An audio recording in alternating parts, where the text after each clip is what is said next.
ISR ha finanziato alcuni interventi importanti per la conservazione del paesaggio della montagna veneta, sia per la conservazione del paesaggio ma sia anche per la fruizione del paesaggio, quindi interventi anche per il recupero della rete sentieristica. Si tratta di interventi estremamente importanti. Perché? Perché è abbastanza dimostrato, e l'abbiamo visto anche noi nell'ambito dell'indagine che abbiamo fatto per i PSR, è dimostrato che la qualità del paesaggio migliora il benessere delle persone che vivono nel territorio, ma non solo, è anche da questo punto di vista un importante attrattore per i flussi turistici ricreativi. Anche qui varie indagini fatte in passato hanno dimostrato che le persone, quando decidono dove andare a effettuare una vacanza o dove svolgere un'attività ricreativa in giornata, hanno sempre bene in mente la qualità del paesaggio. Diciamo che il paesaggio è un attrattore fondamentale da questo punto di vista.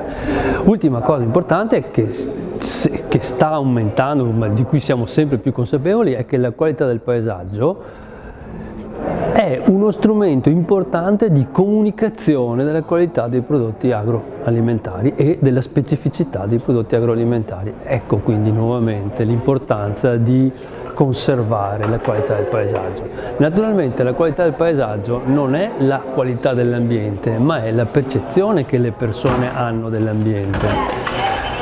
Perché è importante questa distinzione? Perché in realtà questo tipo di interventi noi lo facciamo per comunicare qualità ambientale, e per produrre benessere. Ecco quindi che interessarsi o cercare di capire come le persone percepiscono la qualità del paesaggio e che relazione ci può essere tra PSR e miglioramento della percezione dell'ambiente da parte delle persone diventa uno strumento strategico anche per implementare in futuro questo tipo di azioni a favore dell'agricoltura montana. Ultima cosa che mi pare importante, le indagini che abbiamo fatto noi sul valore, sull'importanza che i cittadini del Veneto attribuiscono alle politiche a favore del paesaggio montano pongono in evidenza alcune cose fondamentali. Innanzitutto la prima è che i cittadini del Veneto condividono le scelte della Regione, supportano le scelte che ha fatto la Regione in termini di incentivi erogati agli agricoltori di montagna che conservano il paesaggio. E quindi c'è una forte condivisione. Il secondo elemento importante emerso dalla nostra ricerca è che i benefici prodotti in termini monetari da questo tipo di misure sono notevolmente superiori ai costi che sostiene la Regione Veneto per finanziare questo tipo di misure. Quindi vuol dire che